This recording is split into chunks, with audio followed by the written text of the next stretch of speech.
Good morning guys, কি খবৰ? আশা কৰোঁ সকলোৱে ভালেই চাগে।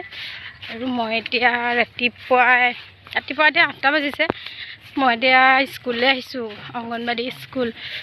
অংগনবাড়ী বাইদেৱে মাতি পঠিয়াইছে, জল্দি ফোন কৰি মাতিছে, মানে স্কুললৈ মাতিছে। কিহৰ কাৰণে মাতিছে গমেই নাপাওঁ। ব'লকচোন যাওঁ, কিহৰ কাৰণেনো মাতিছে বাইদেউ মুখেৰে শুনিম আৰু কি কাৰণে মাতিছে মানে আৰু যিগৰাকী বাইদেউৰ ওচৰলৈ মই এতিয়া গৈ আছোঁ, তেখেতে মোকো পঢ়াইছিলে। মই প্ৰথম শিক্ষা গ্ৰহণ ল'বলৈ তেওঁৰ ওচৰলৈ গৈছিলোঁ। আৰু এতিয়া মোৰ ল'ৰাটোকো তেওঁৱে পঢ়াব আৰু যদি ৰিচি খোজ কাঢ়ে, ধুনীয়াকৈ মাত কথা ফুটে। আপোনালোকে আশীৰ্বাদ কৰিব, সিও যে সোনকালে খোজ কাঢ়ক আৰু মাত কথা ফুটক, সিও যে স্কুললৈ যাব পাৰে আন ল'ৰা ছোৱালীৰ দৰে, আপোনালোকৰ ল'ৰা ছোৱালীৰ দৰে আৰু আশীৰ্বাদ কৰিব দেই। বহুত আশা কৰি আছোঁ, তাক লৈ বহুত সপোন আছে আমাৰো। সি পঢ়ি ডাঙৰ হওক, ডাঙৰ হৈ পঢ়ি শুনি মানে ভাল মানুহ হওক আৰু সেইটোৱে বিচাৰোঁ ন। এতিয়া যাওঁচোন ব'লক। বাইদেউগৰাকীয়ে কেলেনো হওক মাতিছে ইমান সোনকালে, কি কাৰণত মাতিছে মোৰ ভয়ে লাগি আহিছে। কাৰণ তাক অলপ দিনৰ আগত জোখাব আহিছিলে, কি ওজনৰ কথা কিবা এটা ক'লে, মানে কি ক'লে জানো, সেইকাৰণেই মাতিছে নে কি কাৰণে মাতিছে নাজানো। মানে ব'লকচোন যাওঁ, কি কয় সকলোৱে শুনে। মোৰ লগত আহিছে দি যে জীৱন বাটৰ লৈ গৈ কৈ দিয়া হাই বুলি কৈ দিয়া। ব'লক যাওঁ, স্কুললৈ আহি আছোঁ।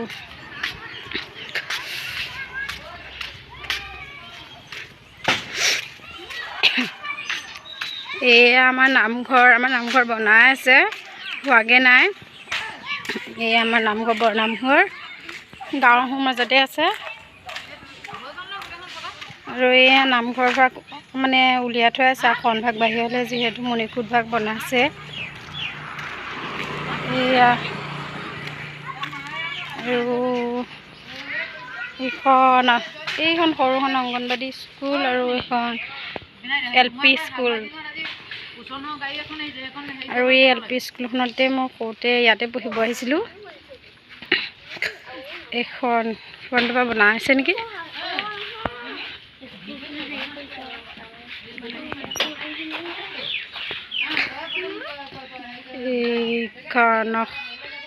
এইখনেই আমাৰ স্কুল। আমাৰ মুনমি ইয়াতে পঢ়া ন।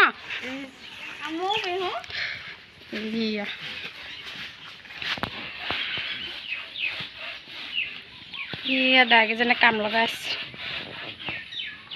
আৰু এইখন অংগনবাড়ী স্কুল। এলৈকে মাতিছে, বাইদেউ বাহিৰত ৰৈ আছে। কেলৈ মাতিছে বা?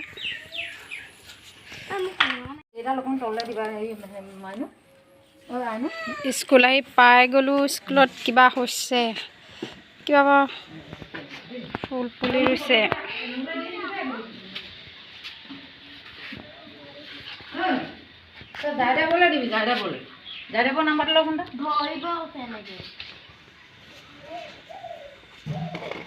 এয়া বাইদেউ ৰৈছে।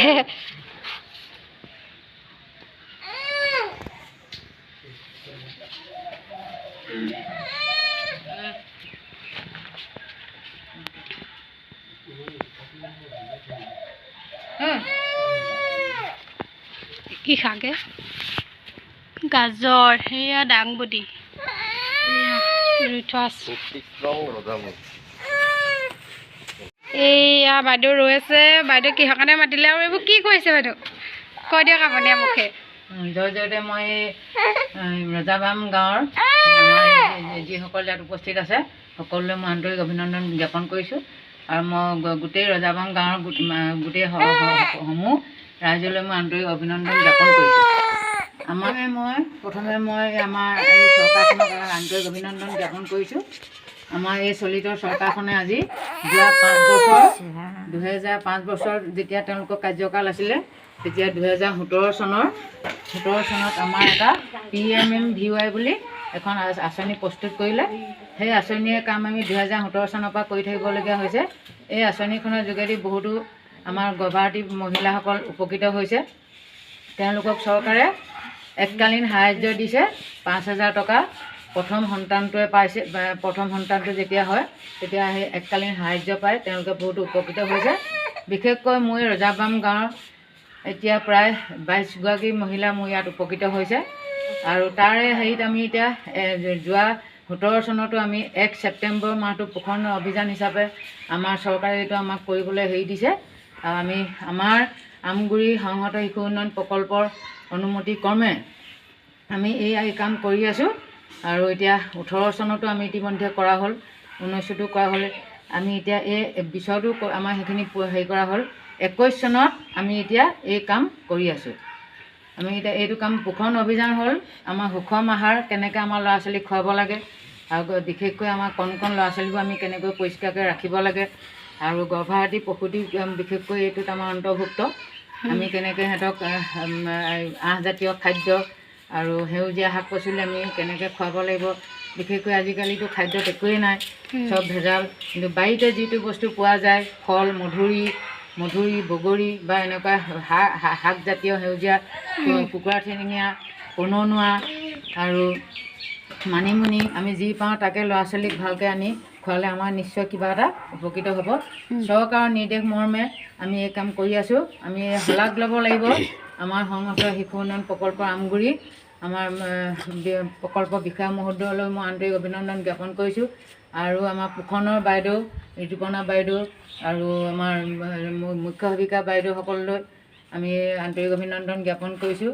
আমাৰ বাইদেউসকলে আমাক বহুত কষ্ট কৰিছে। আমাৰ যিগৰাকী আমাৰ এই চাৰ্কুলৰ বাইদেউ চাজিদা বাইদেউলৈ মই আন্তৰিক অভিনন্দন জ্ঞাপন কৰিছোঁ। আমাৰ এটা সুখবৰ আছে, 1 তাৰিখৰ পৰা যিটো আমাৰ কাম চলি আছে পোষণৰ কাম, আমি আমগুৰি প্ৰজেক্ট আমি আজি 99 চনৰ পৰা এনেকুৱা পুৰস্কৃত হোৱা নাই। আজি আমাৰ বৰাহীবাৰী চাৰ্কুলৰ আমাৰ 2টা চাৰ্কুল গোট খাই আমাৰ লালিম পঞ্চায়ত আৰু বৰাহীবাৰী পঞ্চায়ত গোট একেলগে হৈ আমাৰ এই এটা চাৰ্কুল হৈছে, এইটো বৰাহীবাৰী চাৰ্কুল বুলি কয়। এই বৰাহীবাৰী চাৰ্কুলৰ আমাৰ এগৰাকী আমাৰ বান্ধৱী শ্ৰীমতী দীপাঞ্জলি ফুকন শিৱসাগৰ জিলাত ফাৰ্ষ্ট হৈছে। আমাৰ সেইটো কাৰণে আমি আমাৰ একদম কিবা লাগি গৈছে, আমি কেনেকুৱা আনন্দ হৈছোঁ আমি নিজেই ক'ব নোৱাৰোঁ। আমি বহুত উৎফুল্লিত হৈছোঁ।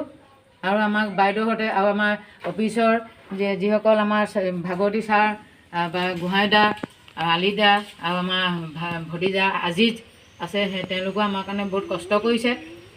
আৰু যিসকল আমাৰ অফিচৰ আমাৰ সেই সংহত শিশু উন্নয়ন প্ৰকল্পৰ পৰা অৱসৰ ল'লে আৰু যিসকলে এবাৰ বদলি হৈ গৈছে তেওঁলোকলৈ মই আন্তৰিক অভিনন্দন জ্ঞাপন কৰিছোঁ। আৰু মই সদায় যেতিয়া আমাৰ বৰাহীবাৰী এই চাৰ্কুলটোৱে এটা নাম ৰাখিব পাৰিলে, আমাৰ সেইদিনাখন বা আমাৰ হোৱন হোৱা নাই। আজি মই ইয়াত এখন পুষ্টি বাগিচা পাতিবলৈ কৈছিলে চৰকাৰে, অকল ময়ে নহয় সমগ্ৰ ভাৰততে পাতিছে। আৰু চবেই ভালকৈ পাতক বুলি মই আশীৰ্বাদ কৰিছোঁ। আৰু ময়ো এইভাগে পাতিছোঁ আৰু বিশেষ নকওঁ, যদি কিবা হেৰি হৈছে ইমানতে মই সামৰণি মাৰিলোঁ। স্কুলৰ পৰা এতিয়া ঘৰলৈ আহি আছোঁ। বহুত ৰ'দ, বহুত দেৰি হৈ গ'ল। আৰু বাইদেৱে মাতিছিলে সেইবোৰ শাক পাচলি ৰুবৰ কাৰণে মাতিছিলে। আৰু যিহেতু ল'ৰাটো পুষ্টিহীনতা বুলি ক'ব লাগিব, কাৰণ ল'ৰাটো তেনেকৈ খোজ কঢ়া নাই। আৰু তেনেকৈ তালৈ মাতিলে আমি স্কুললৈ যাওঁ, আৰু মই সঁচাকৈ গম পোৱা নাছিলোঁ যে কিবা তাত শাক পাচলি ৰুব লাগিব বা কিবা কৰিব লাগিব বুলি ভবা নাছিলোঁ। কিন্তু গ'লোঁ, বহুত ভাল লাগিলে তাত। আৰু বাইদেৱে আগে কোৱা হ'লে মোৰ ঘৰৰ পৰা কিবা নহয়, আমাৰ ঘৰতো শাক আছিলে, ফুল আছিলে,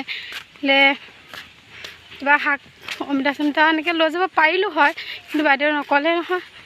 সেইকাৰণে মই একো নিয়াই নহ'লে, বাইদেউক অলপ সহায় কৰি দিলোঁ আৰু ভিডিঅ' এটাও বনাই দিলোঁ। যিহেতু বাইদেৱে ইমান কষ্ট কৰি সেই শাক পাচলিবোৰ ৰুইছে আৰু ধুনীয়াকৈ বাৰীখন পাতিছে, জেগাটো কম। যদিহে ভিডিঅ'টো চাই ভাল পালে লাইক কমেণ্ট শ্বেয়াৰ লগতে ছাবস্ক্ৰাইব কৰিবলৈ নাপাহৰিব।